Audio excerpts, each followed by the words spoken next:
just so great. When brands decide to reformulate my favorite makeup products. That's right, we have yet another Dior reformulation upon us, and this time it's their bronzers and luminizers. And if you are new here, hi, my name is Sophia. I'm obsessed with luxury beauty, and Dior is one of the most popular brands on my channel. I've got every single shade of the original luminizers and several of the bronzers, and I'm here to tell it like it is. Is this truly an improvement, or is it just a huge money grab? Let's get into it. And I'm gonna start off with the bronzers. These are now called the Dior Forever Nude Bronze. We have a new formula, new packaging, new shades, and a new price. These used to cost $50 and they are now bumped up to $52. Everything just keeps going up in price. I purchased the two lightest shades in the Radiant formula. You can choose between the Radiant and the Matte. I decided to go with the Radiant just because that's more to my preference. Before I show you the shades that I got, let me just quickly show you the difference in the packaging. It's not that different. This is the old packaging. This is the new packaging. I don't think the new packaging feels any like weightier. It's mostly just a different color. And I also noticed that the canage printing on the new ones is just a little bit nicer. It's a little bit more, I guess, intricate and centered. But other than that, it's pretty much the same. I actually like the new packaging better. Comment down below and let me know what you think. So like I said, I got the two lightest shades in the range. I have 02 Light and 03 Soft. They don't really have shade descriptions on the Dior website. I honestly had no idea which ones to get, so I got the two lightest, and hopefully this will be helpful for you. We can kind of compare and contrast these. So 02 Light is a very subtle, very light, very fair, but also warm toned bronzer, whereas 03 Soft, I don't know why it's called soft, guys. This one is quite darker and it's also quite peachier. It's still pretty warm, but it has more of a peachy undertone. I'm gonna show you each of these on my skin tone one by one. Starting off with number 02 Light. So this is the lightest shade in the range. I don't know why there isn't a 01, but this is the lightest one that was available to me. It's very subtle. I do feel like it's buildable to an extent. I think this is gonna work well if you are sort of my skin tone, maybe a little bit fair. It is warm, but because it's so subtle, I feel like it still works for me. The formula of these is very finely milled, very silky. It is a talc-free formula, and we do see that a lot from a lot of talc-free formulas. But unlike a lot of the other ones on the market, I don't feel like this one feels sort of chalky and dusty and patchy. I actually felt like this bronzer, you know, blended out very nicely. And you can see right there the before and after.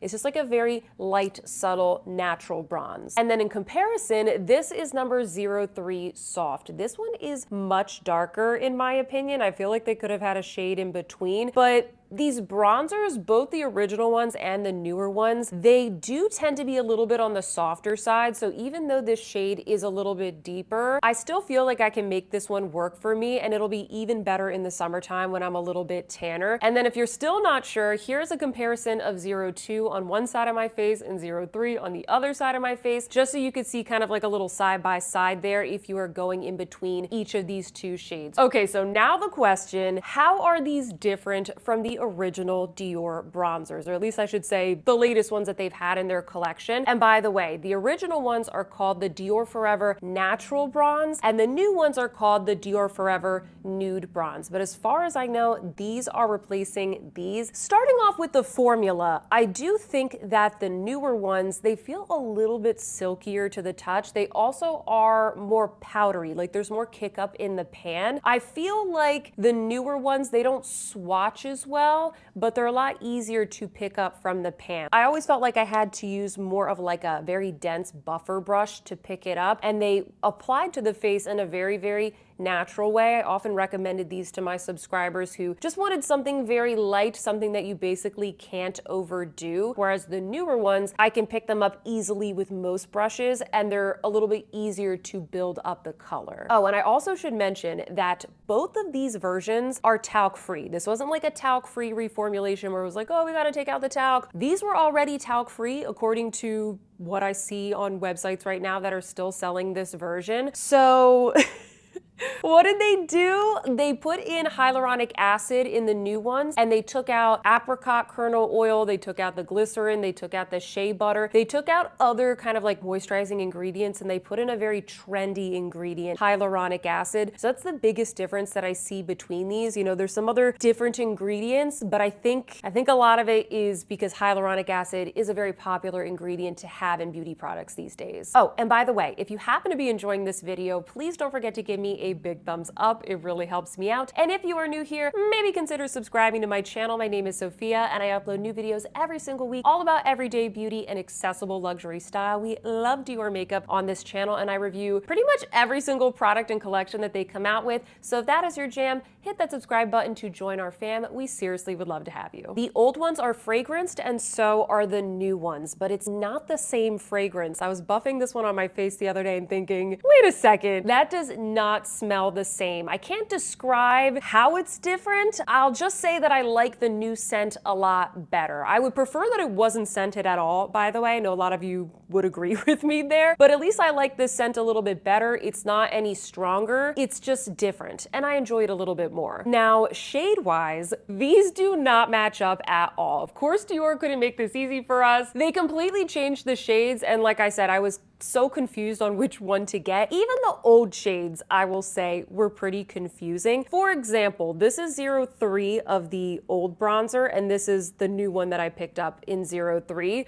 These don't match up whatsoever. This is so much darker and so much warmer. I'll show you the swatches right here. So we have the new ones at the top, and then we have the two older formulations at the bottom that I own, which are 03 and 04. 03 was always way too warm and too orange for me, so I like that the new 03 is just lighter, a little bit more peachy, so I guess that's good. But the old 04, which is called Tan Bronze, this used to be such a nice neutral option in the range, and this is so different from the two that I picked up. Comment down below, let me know if you got one of the deeper shades in the line, if it's similar to this one that I have right here, because this is totally different. Also, the finish of the new ones is a little bit glowier, and I would say more blurring than the old formulation, so I actually really like that. I prefer the finish of the new bronzers. It gives a little bit more of a blur, a little bit more of a glow without being glittery, shimmery, shiny. It's not like that at all. It's actually more of like a demi matte, I would say, and I do prefer it compared to the finish of the original ones. So those were the differences between the old and new Dior bronzers, but what about the other luxury bronzers that I have in my collection? I'm gonna be showing you a couple of comparisons right now with some of my favorites, starting off with the YSL bronzers. These came out probably like mid last year, and I love them. You can see right here from the swatches that the YSL bronzers, they're a little bit more subtle. They're not as pigmented, and that's really what I like about them. They look incredibly natural on the skin, especially the lightest shade, which is called Light Sepia. They are a little bit more neutral than the Dior as well, so if you prefer that, I would recommend the YSL. I actually think that these are probably one of the closest in formula to the new Dior ones, and actually, I kind of think that Dior is trying to compete with YSL. Like, look what they did right there. I think that YSL Beauty is probably Dior's #1 competitor based off of all the marketing and the things that I see them launching. So I see what you're doing there, Dior. Next up, I have a comparison with the Victoria Beckham Beauty bronzers. These are a good matte option if that's what you're looking for. You also get 2 shades in one. That's why I see 2 shades in the swatches right there. So these are gonna be a little bit more matte. I would say they're just as silky. And also, probably most important to note is that these shades are gonna be a lot more neutral than the ones from Dior Beauty. Lately, I feel like I'm always getting questions about the Hermes bronzers, so I decided to include a comparison of these as well. I actually think the formula is pretty close. These are kind of like a demi matte formula, and I think that this lightest shade, Totori, is pretty darn close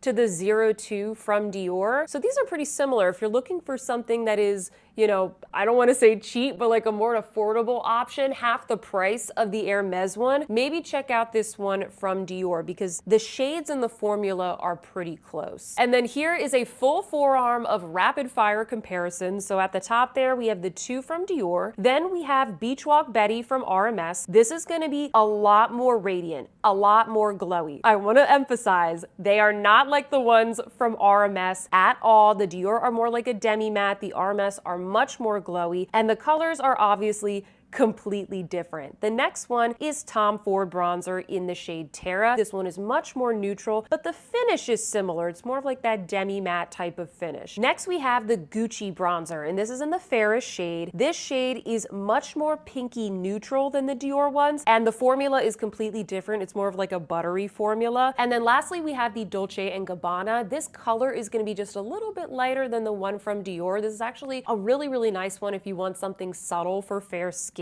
but the formula is completely different. So what do I think of these new bronzers from Dior? I am so torn about these. I have very mixed emotions because I actually do like the new formula. I think I like it a little bit better than the old formula. As I mentioned, I like the new scent, although I would prefer that it wasn't scented at all. And I do really like the new packaging. I think this looks really chic, really luxe, and you know, it's $2 more. That's not too much. But all of that being said, I feel like they kind of skipped out on improving the aspects of these bronzers that really needed the most help, which was the shade range and the undertones. It is really nice that you can choose between radiant and matte. I like that. I like that we have the options, but the shade range is just, it's so confusing. It doesn't look like there's any deeper shades. There's one shade that's called Intense. I think that's the deepest shade. Comment down below. You let me know what you think. This doesn't look like it's going to work for deeper skin tones. I feel like we needed at least,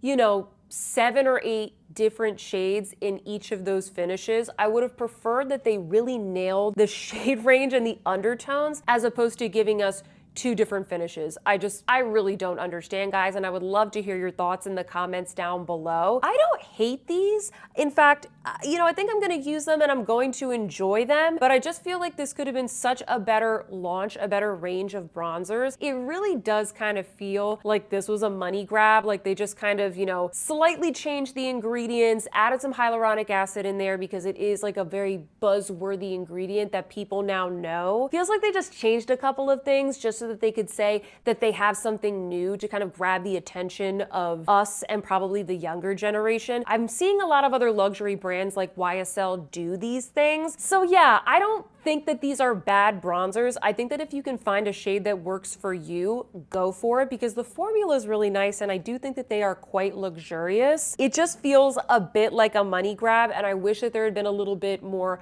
thoughtfulness into the shade range and the different undertones that are being offered. And on top of that, guys, I'm so confused by this. On the Sephora website, at least on the day that I'm filming this video, they have a jumbo version of these that they're going to be selling. It's a little bit more expensive. I think it's like $62, $65. It's going to be a bigger compact. The shades are different. There's only 4 shades and they have different names than the ones on the Dior site. And then get this, guys, the ingredient list is also different. The ingredient list looks a little bit more like the old formulation. I don't know if that's a mistake from their merchandising team. I don't know. I'm so confused. But just so you know, there's going to be a jumbo version at Sephora and perhaps those shades will be different. Make sure you are subscribed to my channel and following me on Instagram because I will keep you updated on all of that as I normally do. And actually, I'm gonna be making a bronzer video playlist for you guys and linking it in the description box because I know I'm gonna get so many questions about bronzer recommendations after posting this video. And I do have a video talking about the best bronzers for fair skin. I have a bronzer ranking video. I have a couple of bronzer ranking videos. So I'm gonna pop all of those in this playlist so you can give those a watch if you want some more recommendations and comparisons. Okay, now let's move on to the highlighters. So these are called the Dior Forever Glow Luminizers. The OG ones are called the Dior Forever Couture Luminizers. So that's the difference in the name, slightly different. This is the difference in the packaging. Once again, we have brand new packaging and it looks very Y2K to me. I know some of you hate this new packaging. Comment down below. I want to know what you guys think. It looks very millennium, very Y2K, very kind of like, ooh, space agey xenon to me. I actually kind of like it. I think it's really fun, but I know some people were saying they thought it was kind of cheap.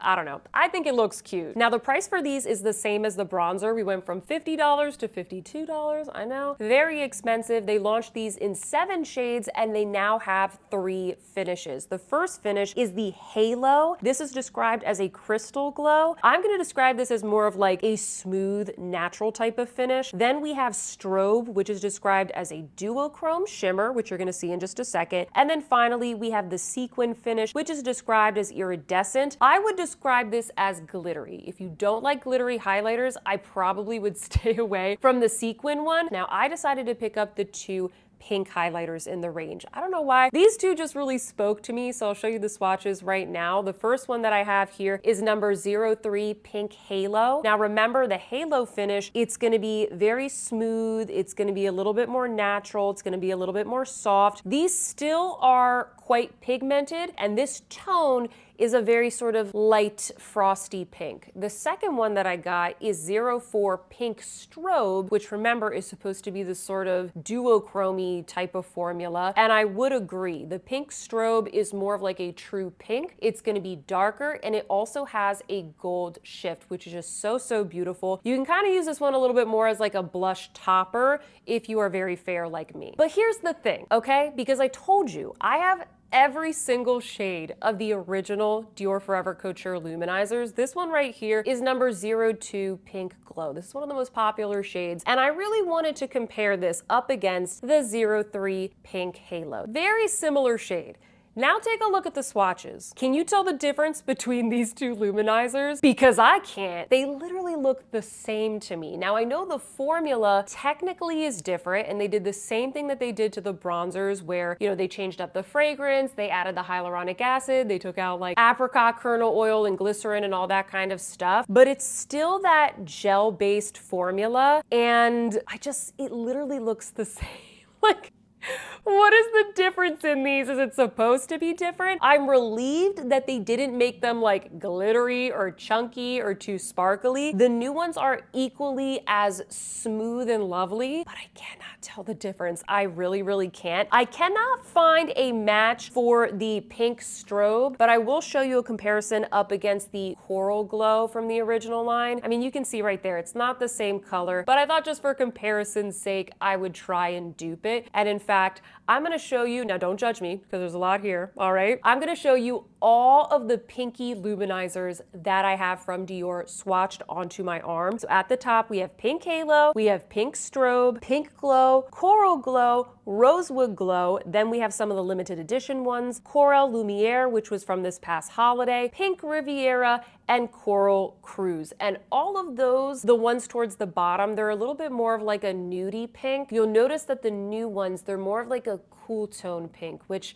I don't know, I guess has been a little bit more trendy over the past year or two. So just putting that out there. The newer ones, especially the Pink Strobe, this is more of like that true cool tone pink with the gold shift. So all of that being said, I'm not mad about these. I'm just kind of annoyed because it seems like Dior is trying to launch new products, new product lines as cheaply as possible. Like they just slightly tweak the packaging but keep the same component. They just slightly tweak the fragrance. They slightly tweak the ingredients, add in a little trendy ingredient, and boom, it's a new product line. I'm happy that these don't suck. I'm so happy that they didn't ruin them. I still think that these are some of the best luxury luminizers that you can buy on the market. I still think that this is one of the best products from Dior. I just don't really know why this is necessary. It's all just marketing at the end of the day. They're trying to get a little bit more attention to this line. And I mean, I do think it deserves a little bit more attention because these luminizers are awesome. I would advise not getting the sequin formula unless you want something super glittery and blingy, which I know a lot of you guys do not want. The safest thing to get is the Halo formula. Just know that these are basically exactly like the old one. So I don't want you to waste your money. I mean, I technically wasted my money by buying this one, but I really wanted to compare them for this purpose. If you want something a little bit different, go for the Strobe formula. I'm not mad about it, but it's just not a very exciting release given the fact that the formula is pretty much the same and they didn't really revamp the shades all that much. Comment down below and let me know, what do you think of these newly reformulated products from Dior? And if you like this video, please don't forget to give it a big thumbs up and subscribe, or better yet, go watch another video. Up next, I have the 5 best and 5 worst products from Dior Beauty. I'll see you there.